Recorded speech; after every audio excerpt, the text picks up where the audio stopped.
Halo teman-teman, hari ini kita akan bahas soal TKD FHCI BMN eh, tentang silogisme.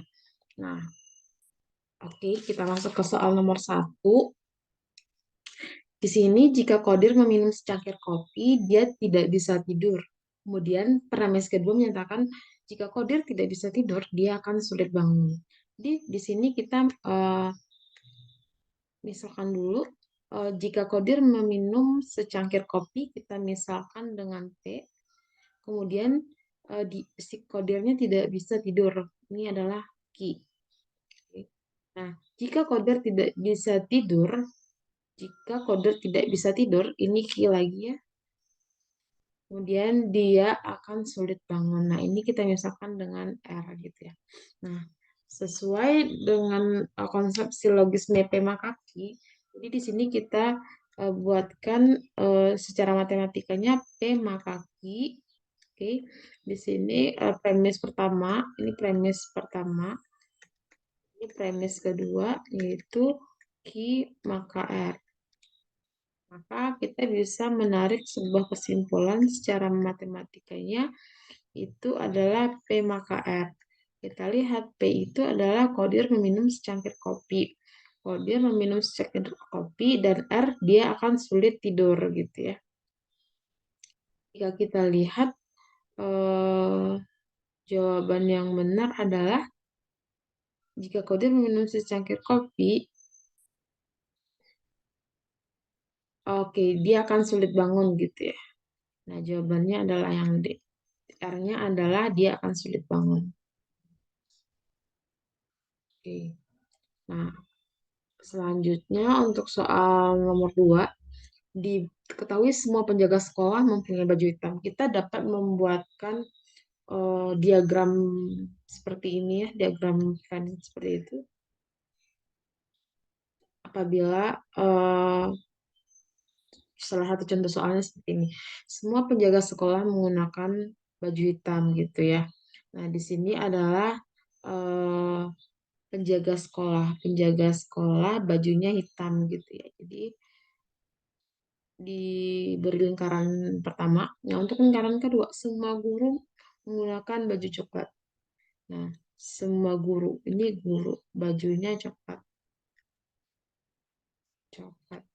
Nah, kemudian Pak Doni menggunakan baju coklat. Nah, di manakah posisi Pak Doni? Berarti Pak Doni adalah bagian dari guru ya.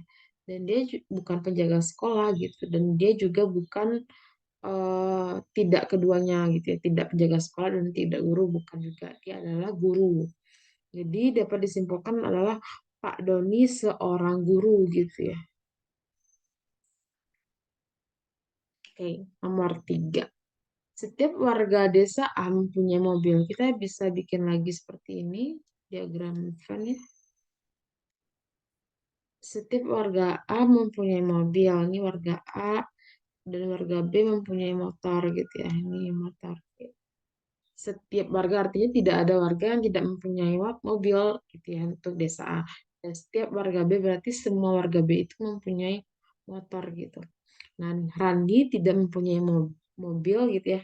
Mohon maaf typo, tidak mempunyai mobil dan tidak punya motor. Rani itu dia tidak punya mobil, tidak punya motor, otomatis dia nggak ada di bagian A dan tidak ada di bagian B. Dia ada di luar keduanya. Dan disinilah posisi si Rani gitu ya.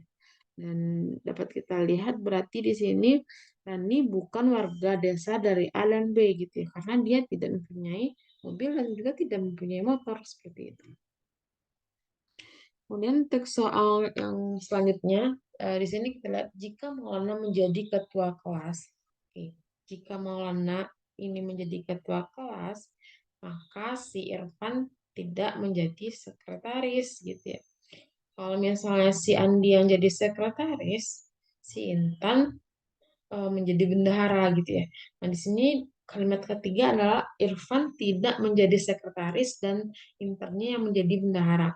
Jika kita lihat pada premis pertama dan premis kedua, nah, Irfan tidak menjadi sekretaris kelas. Nah, di sini kita cek kan si Irfan tidak menjadi sekretaris. Nah, apa yang terjadi sebelumnya jika Irfan tidak menjadi sekretaris?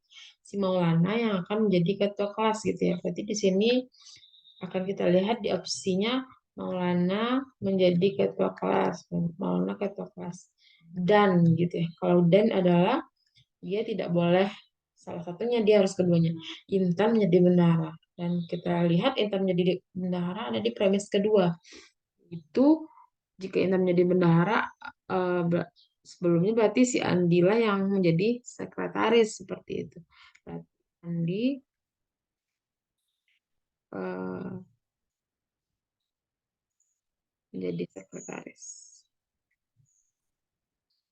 Oke, kita lihat di opsinya. Berarti Maulana ketua kelas dan Andi menjadi sekretaris. Maulana menjadi ketua kelas dan Andi menjadi sekretaris. Jawabannya adalah yang D. Oke. Kemudian soal selanjutnya, jika Arif jalan kaki, si Arif ini dia tidak naik bus gitu ya. Kemudian si Arifnya naik bus gitu ya. Dan ini termasuk ke modus tolen secara matematikanya. Jadi kita buatkan ini untuk premis satu, premis 2.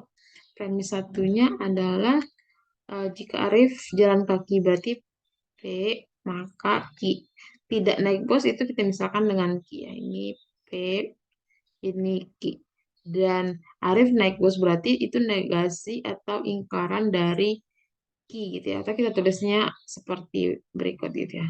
Tulisnya kayak gini, negasi dari Q atau ingkaran dari Q. Dan kita tarik kesimpulan dari kedua premis ini, hasilnya adalah negasi dari P.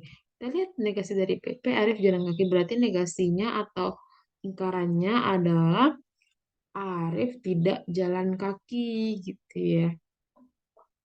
Jawabannya adalah yang B. Oke, terima kasih teman-teman. Selamat belajar.